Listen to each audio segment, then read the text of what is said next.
கணக்க பார்ப்பாங்க. இது யாரு அது இருந்தாலும் திடீர்னு வந்து அப்படித்தானே எஸ்டிஆர் எல்லாம் வந்து கலக்கி இருப்பாரு. அவங்க அப்பா நானும் ரஜினியும் பார்த்துருக்கேன். நம்ம போஸ்டர் இருந்த இடத்துல இப்பதான் சொல்லிட்டு இருந்தேன்.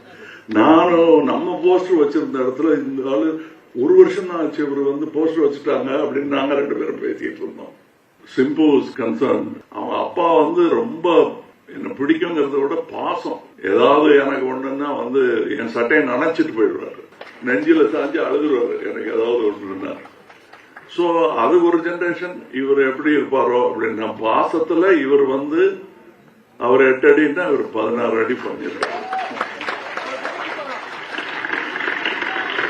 அது ஒரே ஒரு விஷயம் சொல்லலாம், இந்த டயலாக் படத்திலயும் இருக்கு.